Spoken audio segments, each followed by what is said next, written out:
It's a new style for him. You're not just the typical up-and-coming scrapper brawler that's going to get into a fun scrap with Gaethje. There's more intricacies to your game with the grappling as well. So how do you think you're going to get this one done? I think I finish him wherever the fight goes, to be honest. Obviously, I know he can bang, but every fight we get a breakdown made of our opponent, and it actually shocks me how much he gets hit.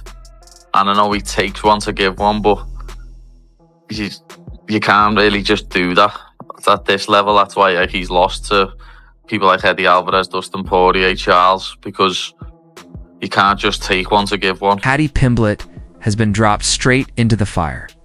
And the MMA world is buzzing because Justin Gaethje is anything but a routine matchup. He's an all-action pressure fighter, a proven brawler, widely regarded as one of the most dangerous lightweights the UFC has produced. And now Paddy finds himself lined up across from him. The response has been immediate, with fighters, analysts, and fans completely divided on how this plays out. He could be the next Conor McGregor star. I want that world title. All laugh all you want and say I'll never be champ. You gang of mushrooms. Like that kind of a star where the whole He world has is watching. that weird personality. Yes. Yeah, he has that. Well, he's very disarming because people, they see, I talked about this in the last pay-per-view. I said it's a very sneaky trick because guys like you look at you, the way you carry yourself, the way you, that's a fighter. Like you look at that guy's a dangerous motherfucker. But when you see Paddy, he's dancing like this, his hair is flopping around like he's in the Beatles. I expect the war, obviously. Like, Justin Gaethje is one of my favourite fighters to watch. He's your favourite fighter's favourite fighter, and it's going to be a pleasure to get in there with him. I'd love to have a brawl for 5 rounds. As he said, him versus Michael Johnson, how he introduced himself to the UFC. I'd love to have a fight like that, but I don't think it'll pan out that way, but let's see what happens. Hopefully, I'm getting a performance bonus on it. Have been swirling that Justin Gaethje is injured. A few videos have surfaced of him diving and cracking heads with someone which wobbled him bad. Do you have any inside information? Have you not heard of this? Okay, actually, I got to be honest. I thought you guys were talking about, I thought he was going to ask about, I saw a bunch of pictures about this thing. Up, though, right? Yeah, the ingrown hair is what he's claiming. Okay. Right. Ingrown hair and a bit of brisket. Yeah. Brisket? Yeah, a little brisket on the chin. Because they said he had herpes on his mouth. He's like, I was eating brisket and I had an ingrown hair. If that is an ingrown hair, that's the gnarliest ingrown hair I've ever seen. That makes like a little red dot on your neck if it's an ingrown hair. He had a crater in his neck. I don't know about that. By the way, could you imagine, just for a moment, do you know where I'm going with this? Yeah. Do you know where I'm going with this? I do know exactly where you're going. Enter Armin. Yes. Enter Armin. Yes, it's time. Now, is Armin ready is the thing. Nobody walks out to those videos. No, I'm like, oh, fuck. Enter Armin. Enter Armin. Walking out there eating a fucking turkey leg. I mean, come on. What he does really well, which is fights out long, right? He uses those kicks up the middle. He's got a good knee that we saw him land against Chandler. And then almost kind of land your points and force Gaethje to try to close the distance, and that's when I would try to wrestle. He looks huge to me in a good way nowadays, Paddy.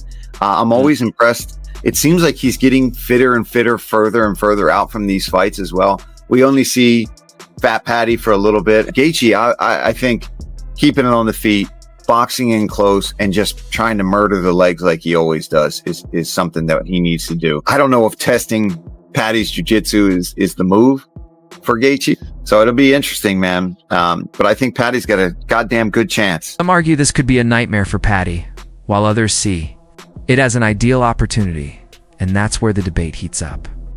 Stylistically, this fight is pure chaos.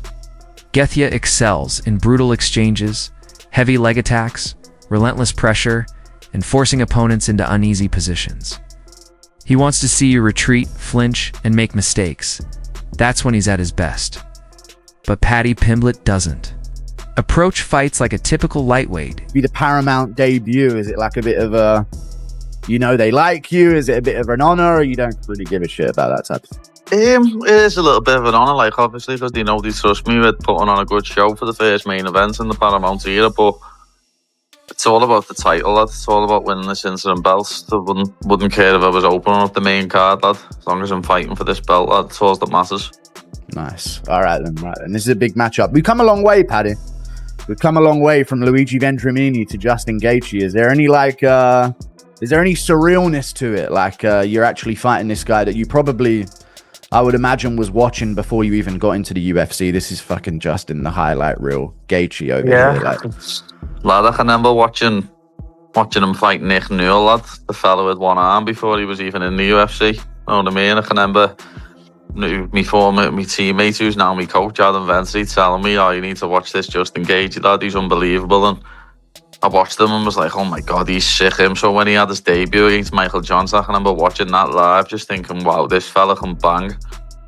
But you know, that's the position that you get into in this sport, lad. You've got to end up fighting your heroes, or you're in the wrong game.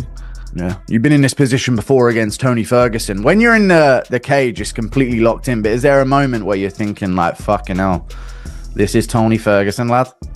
Is there any You think that before it, like, but when you're in the cage, that's it. I'm just looking at him thinking, "You're trying to stop my dreams. You're trying to take food out of my kids' mouths, so I'm gonna iron you out."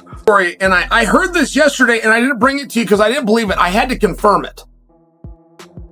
So Paddy the Baddy just got beat. Paddy the Baddy, as a matter of fact, got submitted. Do you guys even know what I'm talking about? So there's something that goes on in England. This is Paddy's gym. Paddy enters this thing every year. It's called something. And then they have a King of the Mat. It's a grappling tournament, but they have this thing, this King of the Mat. Paddy was in the finals a year ago, and after an hour, they just stopped the match and called it a draw. So he was a co-champion.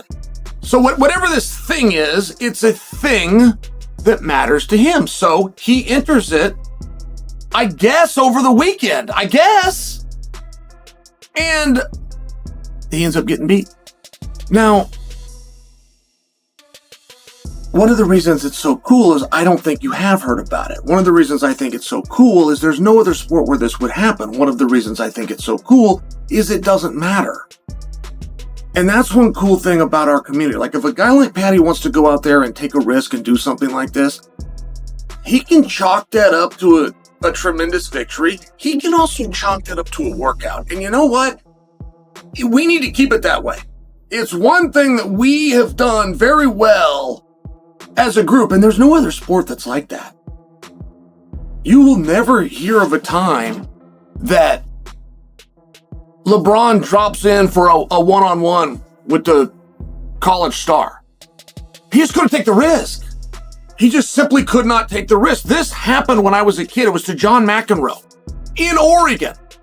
This was before the internet was a thing, but John McEnroe came out and he played somebody. We had some high school star down in, it was down in Eastern Oregon. I want to say maybe Pendleton. At any rate, the guy beat him. Our high school star beat McEnroe, and this was a thing. This was a thing. But it's one of these reasons why you can't ever get that. Like, you are left to believe that the NBA is better than the NCAA. You're led to believe the NFL is better than college football. I'm sure you're right, but there's exceptions, and there's certain positions at certain times where there are exceptions. You will never know. Those guys will never take the risk. They will never take to the field. They will never take to a three-point stance and go, they'll just never do it. On the outside chance that somebody's filming and somebody puts it, it's one of those things. And you get guys that love to compete. I mean, I got one resentment towards our sport. One, which is that we only do it 3 times a year. I mean, I can't even tell you the lack of respect that I have for a guy that misses a martial arts fight. Paddy Pimblett is unpredictable and loose, relying not on raw power, but on confidence. He moves forward with a smile, soaks up pressure, and converts chaos into momentum. That's why some believe he could frustrate Gaethje early, force scrambles, and turn the fight into something Justin doesn't want. Others aren't convinced, warning that Gaethje's leg kicks and relentless pressure could overwhelm Paddy in minutes, exposing gaps in his defense. The stakes are massive. A win instantly makes Paddy a legitimate contender, while a heavy loss could deflate his hype. This fight isn't just about rankings. It's about proving whether Paddy belongs among the elite or has been sheltered until now. The UFC knows it, which is why they threw him straight into the fire with no easy build-up. Fans are split. Some trust Paddy's grappling and pace to wear Gaethje down late. Others rely on Justin's experience in grueling 5-round battles.